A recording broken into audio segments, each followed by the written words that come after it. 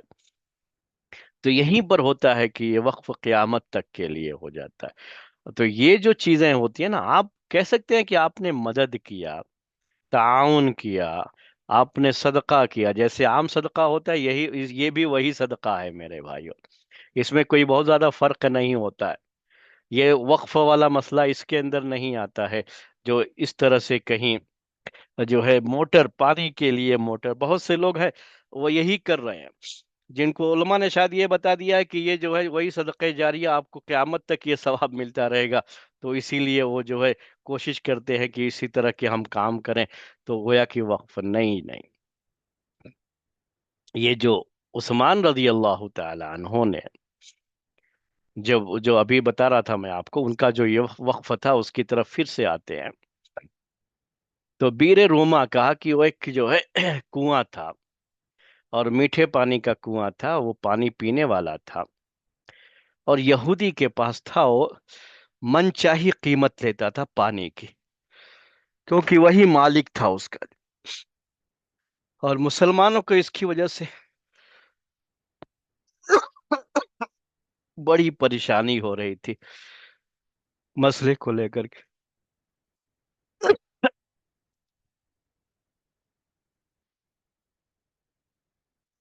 تو تھوڑا سا یہ مسئلہ میں واضح کرنا چاہ رہا ہوں. تو اللہ کے رسول صلی اللہ علیہ وسلم نے کہا صحابہ سے کہ کون ہے جو پیر روما کو خرید لے تو یہ پوری زمین خریدے گا. یہی اس کے اندر چیز ہوتی ہے.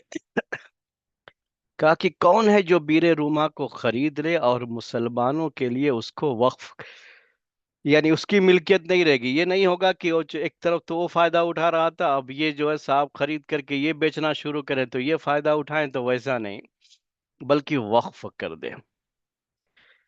تو اس کو عثمان رضی اللہ تعالی عنہ نے وقف خرید کر کے مسلمانوں کے لیے وقف کیا تھا. تو اب یہ چیز ہے، یہ نوٹ کرنے کی ہوتی ہے کہ اب مسلمانوں کے لیے وقف ہے، تو عثمان رضی اللہ تعالی عنہ بھی مسلمان ہے. تو یہ بھی اس کا پانی استعمال کرتے تھے، کیونکہ آپ جس کے لیے وقف کیے ہیں، اگر اس میں آپ بھی آ رہے ہیں وقف کرنے والا، یا اس کے گھر والے، یا اس کی اپنی اولاد، تو ان کے لیے بھی اس کا استعمال کرنا جائز ہوتا ہے. تو یہ ہوتا ہے وقف، یہ ہے وقف. تو پراپرٹی کا جو وقف ہے نا، زمین جو ہوتی ہے نا یہی باقی رہتی ہے. باغوں میں بھی ایسا. تو یہ جو ابھی ذکر جس کا چل رہا تھا، ابو طلحہ رضی اللہ تعالی عنہ کا باغ تھا. عمر رضی اللہ تعالی عنہ نے جو خیبر کے بارے میں کہا، وہ بھی کیا تھا؟ باغ تھا. تو اس باغ کا کیا ہے، آمدنی کا کیا ہے کہ جو پھل آتا ہے، جیسے ان کے یہاں کھجور کا باغ ہوتا تھا، تو جو کھجور آتا رہے گا اس میں، تو اب وہ زمین ہے تو برابر جو ہے وہ کھجور آتا رہے گا. اور جس کے نام سے وقف کیا ہے وہ اس سے فائدہ اٹھاتے رہیں گے، اور ان کے لیے یہ آمدنی جو ہے انہی کے اوپر خرچ ہوگی. تو اب یہ کھجور ہے تو یہ کھجور ان کو دے دیا جائے گا. اب یہ کہیں گے آپ کی اس میں بھی کہاں قیامت تک ہوتا ہے؟ ہو سکتا ہے کہ بیچ میں وہ درخت کیا ہو جائے، ختم ہو جائے. تو جب باغ ہوتا ہے نا، یاد رکھیے گا کہ اس میں جو متولی ہوگا، اس کا نگراں ہوگا، اس کی ذمہ داری کیا ہوتی ہے کہ اب ایک درخت بہت پرانا ہو چکا ہے، اب اس کا پھل بہت کم آ رہا ہے، تو نئے نئے درخت لگاتا رہتا ہے، پرانے درخت ختم کرتا رہتا ہے. تو یہ ہمیشہ باقی رہتا ہے درخت ایسے. تو اسی لیے بعض لوگ یہ ذکر کرتے ہیں کہ ابھی بھی مدینے میں کچھ ایسے کھجور کے باغ ہے جو عثمان رضی اللہ تعالی عنہ نے وقف کیا تھا اور ابھی تک وہ جاری ہے. اور وہ صدقہ جو وہی وقف کیا تھا تو ابھی بھی وہ جو ہے چیز جاری ہے، ابھی تک وہ باقی ہے جو ہے. تو باغ میں یہ سلسلہ ہوتا ہے کہ جب بھی آپ نگرانی کریں گے نا تو پرانے درخت، ٹھیک ہے وہ درخت کی بھی ایک عمر ہوتی ہے، لیکن اس میں نئے نئے درخت اگائے بھی جاتے رہتے ہیں، تو سلسلہ وہ چلتا رہتا ہے. اب زمین ہے، کھیتی ہو رہی ہے، تو زمین جب تک ہے وہ اپنا کھیتی ہوتی رہے گی. اب کھیتی کر رہے ہیں تو جب کھیت کاٹیں گے تو پھر دوبارہ اس کے اندر بوئیں گے، دوبارہ کھیتی کریں گے، تو یہ سلسلہ تو چلتا رہتا ہے. تو وہی آمدنی کا یہ سورس جو ہے ایک بنا ہوا ہے، چونکہ اصل اس کی کیا ہے، وقف ہے. زمین یہ وقف ہے، اصل پراپرٹی یہ وقف ہے. تو اس کی جو بھی انکم ہوگی وہ ہمیشہ جن کے لیے وقف کیا گیا ہے ان کے اوپر استعمال ہوتی رہے گی. تو یہ وقف کی ابھی پوری باتیں نہیں ہوئی ہیں، میں نے یہ حدیث جو پیش کی ہے اس سے آپ کو وقف سمجھنے میں آسانی ہو. یہ جو چیزیں آج کے دور میں ہوتی ہیں نا، جو آپ مدرسوں یا مسجدوں کو دیتے ہیں، یہ وقف نہیں ہوتا ہے. حقیقت یہی ہے کہ یہ وقف نہیں ہوتا ہے. اور جو بھی اس کے ذمہ دار ہوتے ہیں وہ اس چیز کو ویسے استعمال کرتے ہیں جیسے وہ اس کے مالک ہے، کیونکہ وہ ٹرسٹ کے تحت ہوتی ہے چیز اور ٹرسٹ کے وہ ذمہ دار ہوتے ہیں.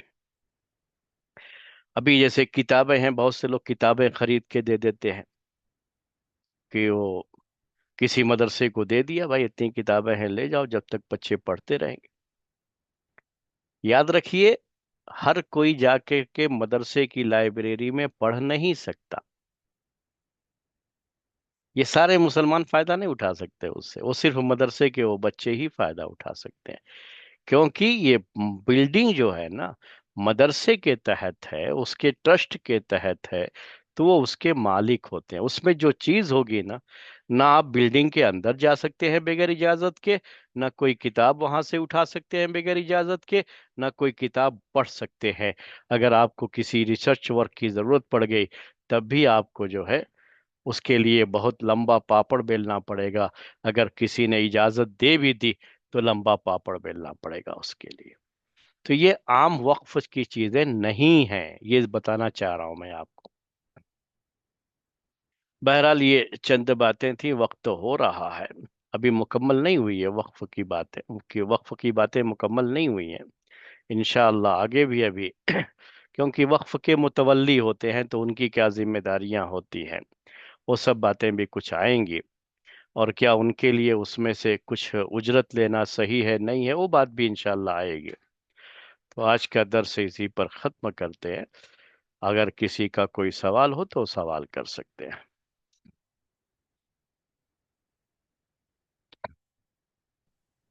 جی. السلام علیکم شیخ. وعلیکم السلام. شیخ ابو طلحہ رضی اللہ تعالیٰ عنہ کو حدیث کے بارے میں سوال ہے شیخ. ہم، جب وہ آیت نازل ہوئی لن تنالوا البر حتی تنفقوا، تو وہ ہم، آتے ہیں بولتے ہیں کہ یہ میرا پسندیدہ باغ ہے اور میں اس کو اللہ کے راہ میں خرچ کرنا چاہتا ہوں. جی ہاں، تو اللہ کے نبی صلی اللہ علیہ وسلم ان کو یہ صلاح دیتے ہیں کہ آپ اپنے وقف غریب کر دیں. جی ہاں. غریب رشتہ داروں کے یہاں خرچ کرو بول کے. جی ہاں، وہ وقف کرنے کے لیے کہا، اور کن کے لیے وقف کرنے کے لیے کہا؟ تو کہا رشتہ داروں میں. جی اپنے رشتہ تو داروں میں. جن کے تو لیے، ہاں جن کے لیے آپ وقف کریں گے نا، تو وقف کرنے والے کو یہ حق ہوتا ہے کہ وہ چاہے تو اپنے رشتہ داروں کے لیے بھی وقف کر سکتا ہے. جی ہاں بولیے. تو شیخ حدیث میں تو وقف کا اس کا مطلب ورڈ کا ذکر نہیں ہے شیخ، مطلب وہ جی ہاں، کہیں بھی وقف کا ذکر کہ نہیں ہوتا ہے، بس یہاں پر بھی صدقہ. نہیں ہے جو ابھی میں نے عمر رضی اللہ. لیکن حبست اصلحہ جو یہ آ جاتا ہے نا، اسی کا مطلب ہوتا ہے کہ آپ اسے اسی کو وقف، یہ کیا ہے، ٹیکنیکل ورڈ ہے، اس کے لیے وقف لفظ استعمال کر دیا. تو فقہی کتابوں میں اسی کو وقف کے ساتھ اور ایسا کرنے والے کو واقف کہتے ہیں. یہ اصطلاحیں ہیں، یہ ٹیکنیکل ورڈ ہے. جی بولیے.